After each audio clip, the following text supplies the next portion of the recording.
Hey, ladies and gentlemen, how's it going?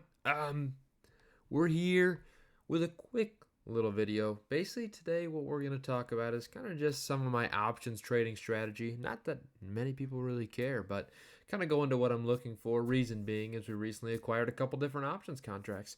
This is kind of a little bit of a filler video. We're waiting, obviously, end of the month. You better be on the lookout. We got the portfolio update coming. We got the dividends earned for the month. It's going to be great. It's going to be fantastic, and I hope you're looking out for it. We got some other videos in the chamber. Been super busy with house stuff, putting together furniture. You know how it is, folks. We're busy. We're really busy. Um, but yeah, so this one's quick. Just kind of a headline of where we're looking for options. We're performing pretty well this year. Adding a little bit more options trading into the portfolio as well wasn't something I used quite often, but hey, we're getting a little more involved, and I'm going to kind of show you what I look for. So first off, what are we doing? Well, hey, you can see I acquired a couple different options contracts for Apple in particular. And why is that? Really, it's just because of some of the price action we've seen lately, okay? That is where I get ideas for options trading. Usually not going to be super long term. We're talking holding these contracts for the maximum. Really, I want to get out of them within a month. Ideally, we see some good price action within the first couple weeks, and usually, based off of charting, we can see when a good point to get out is. So we'll get into that here shortly. I'm going to pull up Thinkorswim so we can actually get a visual representation as to what I look for. Now, again, we talk about what do I want in options. Well, first off, I think a mistake and downfall a lot of people have is just kind of blindly trading. And I think a lot of people get a little bit too baked into the idea, of pulling up 50 different studies on the stock and thinking that's going to help them. It can. It definitely can. But here's my opinion on the matter. I think you're going to find yourself a lot more successful if you stick to a select number of stocks that you know very well. Now, why do I say that? Well, it's something if you've been tracking this stock for 2 to 3 plus years, you honestly know a little bit more than even just charting can tell you. You know what price action, what causes what. You know it, okay? Even without just charting to tell you. So, hypothetically, in this case for Apple, we've held it for a long time and we know what impacts the stock price, right? Very common is you'll see a few months before earnings, or I guess a few weeks before earnings, we'll see all these negative articles come out about weak iPhone demand, garbage, all this crap. Then the earnings report comes out and we see a positive reaction because the articles were not telling the truth. That's just one hypothetical scenario which you'd witness with a company like Apple. The next thing I look out for is sudden price drops in the stock. When I see a sudden price drop in a stock I know that's not warranted, that's usually when I'll get involved. Recent example here would be my friend Google here. We got Thinkorswim pulled up now. Let's kind of get you a little nice centered. Ooh, right in the middle of these charts. Hopefully it's good to see, but we see, let's just go back for Google. I mean, hypothetically, we'll just go back 180 days and you can kind of see one of the most recent here price drops. We'll span into this time frame. Really stemmed from this moment right here. Looks like that was back all the way back in kind of the end of February there. And then one more instance there that happened here right around the start of March.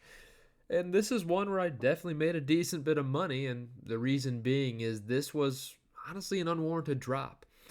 We saw the stock drop about 5+% after an article about a potential lawsuit headed their way from the EU. And honestly, it just was kind of nonsense. A bit of an overreaction on a stock that's already traded very cheap in terms of valuation. And we took advantage. You buy an options contract for a month out and you see where we are now. Held on to that thing and sold it really close to right about here. Could have made a lot more money if I held on because the stock continued to go up. And you want to know why? Because we know what the price action is going to be. And really there's only one kind of set of studies that I'll look at with these, right? And typically it's just going to be something basic like these Bollinger Bands, right? So this is just going to be a standard, a standard deviation away from the simple moving average of that time period. It's a very, very simple chart, but it does very much show you good, typically very good exit or entry points. And where do you see that? Well, that's when you see it cross over. If the stock goes down too much, crosses over, your little purple here as I have it set up, it's gone more than a standard deviation away. And honestly, that's usually a time in which it bounces back. And here you see, oh look, it did. It really did. You look back here, it crossed over. It bounced back. It really did. You see it on the other example up top here. Crossed over the top side of it, one standard deviation above that moving average. And it retracted from there. Same thing even recently here. You see this and this one most recently too. So this is a really good example. We went right past that and hey, it kind of bounced back down because it wasn't supposed to be moving that much. So that's kind of just an example of what we're looking at there. And Google, as a good example. Now, why did we think about Apple? Well, I think you can kind of see why in the chart. I just have the 10-day chart here pulled up. And you see just a really ridiculous price move in here that occurred on last Thursday. And we acquired some options on Friday as well as a little bit more today. And reason being is things have gotten a little absurd here, right? We saw this terrible, terrible drop on Thursday. Really unwarranted, just being honest. And it's an unwarranted drop. And the stock started to recover, dropped back down again, started to recover. And a similar story here today. Now, why did I buy the options a month out? Well, I think looking at the stock a little further out tells a pretty decent story here of where the stock is in comparison to where it should be. We see the last time we saw this movement reach down around 165, which right now we're around 170, so around those lows. And then over the next month, it shot all the way back up to 199, really where it belonged to be in terms of valuation, trading pretty cheap right now. And we see a very similar story that's happening here. We see this little crest that occurred, right? A sharp drop, a little bounce back, and then basically a continued drop here, right? Continued drop. It's a very similar pattern to what we saw before. And I've held the stock for a while, and I know kind of where Apple, it's different than it used to be, right? That is one weird thing with Apple is it traded differently back in the day where it really was hard to catch it doing anything negative. Lately, though, there's a lot of ebbs and flows on the stock. If you go back, if we made this a 3-year chart, you see for the most part, it's a whole lot of positivity. But then you reach these time periods in which you kind of get some stagnation. Now, again, 2022, they're not the best year for them, no doubt. Just not a good year for the market at all. So, but we see these ebbs and flows, and if you're able to read these, you're looking pretty good. And even when we look at the Bollinger Bands on a broad scale here, you can kind of see the logic behind it, right? I hope you can, because I sure can. We look on a 3-year basis. Every time we crossed over a standard deviation, every single time we saw a good bounce back within a pretty quick period, within the span of a month. Once again, even at the end of last year, we crossed over one standard deviation, just barely, and it bounced all the way back up. Here, we just had it happen again. And what does that mean? She's probably going to bounce back up. Now, we can get into specific data points, all that nonsense if you want to. I don't think you need to necessarily to be successful. Here's how you be successful. You know the stock. I only trade options in, let's say, 5 to 10 different stocks. That's it. Because they're ones I want to know and I know pretty well, okay? And you see 4 of them here. We got Apple, Amazon, Google, and Snap. They're very predictable charts typically. And then we look on a daily basis for sudden movements that are unwarranted. That's how we do it, folks. That's how we do it. Look, that's kind of what I have here for you. Nothing crazy again. just to kind of show you where we are. And again, we looked at. Oops, sorry. This thing, I forgot to get my settings right. Here's usually what we're looking at in the options change. I'll usually honestly set this to 20 strikes. My settings reset for whatever reason. I like 20 strikes. You get a decent out of the money number here. We don't like to shoot that far out of the money, but sometimes you have to. And then in terms of layout, usually the only other thing I really like to look at there is going to be stuff like, your implied volatility, because that's a big piece of pricing, probability of in the money. And usually it's the delta is what I look at. So why did I choose these options specifically? That's the next thing to kind of unpack there. And in my eyes, it's really because I think they are very undervalued from an option standpoint, because I look at these weeklies for the 26th, and I see this delta here, which is going to be, how the rate of change of, a dollar of the underlying stock is impacting this option. It's very low, right?